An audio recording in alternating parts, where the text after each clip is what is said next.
Hi friends, welcome back to my channel. ರಜದಲ್ಲಿ ನಾನು ನಮ್ಮ ಊರಿಗೆ ಬಂದಿದ್ದೆ, ಅಜ್ಜಿ ಊರು. ಅವತ್ತು ನನಗೆ ಬೋರ್ ಆಗ್ತಿತ್ತು. ಅದಕ್ಕೆ ನಾನು ಶುಂಠಿ ತೆಗಿಯೋಣಂತ ಡಿಗ್ ಮಾಡಿದ್ದೆ. ಅದು ಒಂದು ಈ ಥರ ದೊಡ್ಡ ಹೋಲಾಯ್ತು. ಅವಾಗ ನಾನು ಹಂಗೆ ನೀರು ಹಾಕ್ಬಿಟ್ಟೆ ಡ್ಯಾಮ್ ಅಂತ. ನಾನು ಅದು ಡಿಗ್ ಮಾಡೋಕ್ಕೆ ಈ ಟೂಲ್ ಯೂಸ್ ಮಾಡಿದ್ದೆ, ಮತ್ತೆ ಈ ಟೂಲ್ ಯೂಸ್ ಮಾಡಿದ್ದೆ, ಮತ್ತೆ ಈ ಟೂಲ್ ಯೂಸ್ ಮಾಡಿದ್ದೆ. ಅದು ನೀರು ಹಾಕಿದಾಗ ಫುಲ್ಲು ಡ್ಯಾಮ್ ಥರ ಆಗಿತ್ತು. ಅದಕ್ಕೆ ನಾನು ಅವಾಗ ಡ್ಯಾಮ್ ಅಂತ ಅನ್ಕೊಂಡ್ಬಿಟ್ಟೆ. ಅದಕ್ಕೆ ಅದು ನೀರು ಫುಲ್ಲು ಸಾಯಿಲ್ ಒಳಗೆ ಹೋಗ್ಬಿಡ್ತಾ. ಅದಕ್ಕೆ ನನಗೆ ಕೋಪ ಬಂದ್ಬಿಡ್ತು. ಇದ್ಯಾಕಪ್ಪ ನಾನು ಕಷ್ಟಪಟ್ಟೆಲ್ಲ ಡಿಗ್ ಮಾಡಿ ಅದು ಒಳಗೆ ನೀರು ಹಾಕಿದೆ ಅಂತ. ಅದಕ್ಕೆ ನಾನು ಯೂಟ್ಯೂಬಲ್ಲಿ ನೋಡಿದ್ದೆ, ಟಾಟ್ ಪೋಲ್ ಹಾಕಿದ್ರೆ ಅದು ನೀರು ಚೆಲ್ಲಲ್ಲ ಅಂತ. ಅದಕ್ಕೆ ನಾನು ಅಕ್ಕಿದ ಕವರ್ ಇರುತ್ತಲ್ಲ, ಅಲ್ಲಿ ವೇಸ್ಟ್ ಇತ್ತು, ಅದನ್ನು ಕ್ಲೀನಾಗಿ ತೊಳೆದು ಕಟ್ ಮಾಡಿ ಅದು ಗುಂಡಿ ಒಳಗೆ ಹಾಕಿಬಿಟ್ಟೆ. ಅದ್ರ ಒಳಗೆ ನೀರು ಹಾಕಿಬಿಟ್ಟೆ. ಆಮೇಲೆ ಪಾನ್ ಮಾಡಿಬಿಟ್ಟೆ. ನೋಡ್ಬೋದು ನೀವು.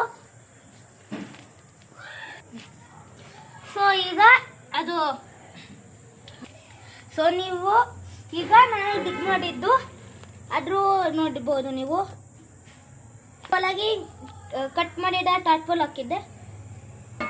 ನೀವು ನೋಡ್ಬೋದು ಅಕ್ಕಿ ಕವರ್ ಇದೆ ದೊಡ್ಡದು. ಅದರಿಂದ ಮುಂದೆ ಅದು ಫುಲ್ ಕಟ್ ಮಾಡಿಬಿಟ್ಟೆ. ಆಮೇಲೆ ಹಾಕ್ಬಿಟ್ಟೆ ನಾನು. ಇದ್ರ ಒಳಗೆ ನಾನು ನೀರು ಹಾಕ್ಬಿಟ್ಟೆ. ಆಮೇಲೆ ಸರಿ ಕಾಣಿಸಲ್ಲ ಅಂತ ಆನಿಮಲ್ಸ್ ಹಾಕ್ಬಿಟ್ಟೆ. ಇದು ಟಾರ್ಟೈಸ್ ಚಿಕ್ಕದು, ಇದು ದೊಡ್ಡದು, ರಿಯಲ್ ಥರ ಇದೆ ಇದು ಟಾರ್ಟೈಸು. ಆಮೇಲೆ ಅದು ಅವೆರಡು ಇತ್ತು. ಆಮೇಲೆ ನಾನು ಅಂದ್ಕೊಂಡೆ ರಿವರ್ ಒಳಗೆ ಕಲ್ಲು ಇರುತ್ತೆ ಅಂತ, ಪಾಂಡ್ ಒಳಗೆ. ಅದಕ್ಕೆ ನಾನು ಒಳಗೆ ಕಲ್ಲು ಹಾಕಿದ್ದೀನಿ. ನಾನು ರಿವರ್ ಒಳಗೆ ಪಾಂಡ್ ಒಳಗೆ ಕಲ್ಲು ಹಾಕಿದ್ದೀನಿ. ನೀವಿಲ್ಲಿ ನೋಡ್ಬೋದು, ಇದು ಡಾಂಕಿ, ಗೋಟ್ ಚಿಕ್ಕದು, ಇದು ಡಾಂಕಿ. ಆಮೇಲೆ ಇನ್ನೂ ಸ್ವಲ್ಪ ಎಸ್ಥೆಟಿಕ್ ಮಾಡೋಕ್ಕೆ ನಾನು ಇಲ್ಲಿ 2 ದೊಡ್ಡ ಕಲ್ಲು ಹಾಕಿಬಿಟ್ಟೆ. ಆಮೇಲೆ ಇಲ್ಲಿ ಪುಟಾಣಿ ಕಲ್ಲು ಹಾಕಿದ್ದೀನಿ ನೋಡಿ. ಆಮೇಲೆ ಇದು ಸಿಗ್ನಲ್ ರೇಡರ್ ಥರ, ಇದು ಇನ್ನು ಹಿಂದೆ ಕಲ್ಲು ಹಾಕಿದ್ದೀನಿ. ಇಲ್ಲೂ ಸ್ವಲ್ಪ ಕಲ್ಲು ಹಾಕಿದ್ದೀನಿ. ಇದು ಏನಾದ್ರು ಇಡೋಕ್ಕೆ. ಈಗ ನೀವು ಇದು ರಿವರ್ ಅನ್ಕೋಬೋದು, ದೊಡ್ಡ ಸಿಟಿದು. ಇದ್ರ ಹಿಂದೆ ಇದೆಯಲ್ಲ ಈ ಪಾಟು, ಅದು ನಾನು ಸಿಟಿ ಅನ್ಕೊಂಡಿದ್ದೀನಿ.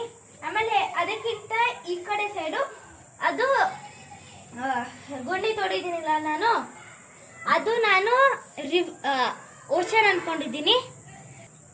ಆಮೇಲೆ ಈ ಕಡೆ ಸೈಡ್ ಇದೆಯಲ್ಲ ಫುಲ್ ಆ ಕಡೆ, ಅದು ನಾನು ಫಾರೆಸ್ಟು ಆಮೇಲೆ ಬೇರೆ ಬೇರೆ ಅನ್ಕೊಂಡಿದ್ದೀನಿ. ಇದು ನಂದು ಇಮ್ಯಾಜಿನೇಷನ್. ಇದೆಲ್ಲ ಖಾಲಿ ಇದೆಯಲ್ಲ. ಈಗ ನಾನು ಯಾವ್ದು ಗಿಡ ಇದೆ ಅಂತ ಎಕ್ಸ್ಪ್ಲೇನ್ ಮಾಡ್ತೀನಿ. ಇದು ಕರಿ ಪತ್ತ, ಅಡ್ಗೆಗೆ ಉಪಯೋಗಿಸ್ತೀವಿ. ಇದು ಹೈಬಿಸ್ಕಸ್ಸು, ನೀವು ಹೂವು ನೋಡ್ಬೋದು ಇಲ್ಲಿ, ಅದು ನೀವು ಮಗ್ ನೋಡ್ಬೋದು ಇಲ್ಲಿ. ಇದು ಡೇರೆ ಹೂವಿನ ಗಿಡ ಅಲ್ಲ, ಇದು ಡೇರೆ ಹೂವಿಂದು ಚಿಕ್ಕ ಗಿಡ, ಇನ್ನೂ ಹೂವು ಬಂದಿಲ್ಲ. ಆಮೇಲೆ ಇದು ವಿಳೆದೆಲೆ, ಇದು ರೋಸಿನ ಗಿಡ, ಆದರೆ ಹೂವಿಲ್ಲ. ಈ ವೈಟ್ ಹೂವು ನೋಡ್ಬೋದಲ್ಲ, ಇದು ವೈಟ್ ಬಟನ್ ರೋಸ್. ಇದು ಶುಗರ್ ಪ್ಲಾಂಟ್, ಇದು ದೊಡ್ಡ ಲೀಫ್ ಇದೆಯಲ್ಲ. ಇದು ಗಾವಾ ಫ್ರೂಟು, ಸೀಬೆಕಾಯಿ. ಇದು ಬೇಬಿ ಪ್ಲಾಂಟ್, ಇನ್ನು ತುಂಬ 5-6 ವರ್ಷ ಬೇಕು ದೊಡ್ಡದಾಗಕ್ಕೆ, ಫ್ರೂಟ್ ಬರೋಕ್ಕೆ. ಇದು ನಿಮ್ಗೆ ಗೊತ್ತಿರ್ಬೋದು ತುಳಸಿ. ಇದು ಮೆಡಿಸಿನ್ಗೆ ತುಂಬ ಉಪಯೋಗ ಆಗುತ್ತೆ. ಆಮೇಲೆ ಇದು ಎಲ್ಲ ಇಂಡಿಯನ್ಸ್ ಮನೆಗೆ ಇದ್ದೇ ಇರುತ್ತೆ. ನಮ್ಮ ಅಜ್ಜಿ ಮನೆಯಲ್ಲೂ ಇದೆ, ನಮ್ಮ ಮನೆಯಲ್ಲೂ ಇದೆ. ಇದು ಬ್ರಹ್ಮಕಮಲ. ನೀವು ಈ ಥರ ಒಂದು ಲೀಫ್ ಹಾಕಿಬಿಟ್ರೆ ಈ ದೊಡ್ಡ ಪ್ಲಾಂಟ್ ಬಂದ್ಬಿಡುತ್ತೆ. ಆಮೇಲೆ ಇದು ಡ್ರ್ಯಾಗನ್ ಜಾತಿ. ಡ್ರ್ಯಾಗನ್ ಫ್ರೂಟಿನ ಲೀಫು ಈ ಥರನೇ ಇರುತ್ತೆ. ಇದು ನಿತ್ಯ ಪುಷ್ಪ. ಇದು 1 ಇಯರ್ ಫುಲ್ಲು 365 ಡೇಸು ಹೂ ಬಿಡ್ತಾ ಇರುತ್ತೆ. ನಾವು ಇದು ಪೂಜೆಗೆ ಉಪಯೋಗಿಸ್ತೀವಿ.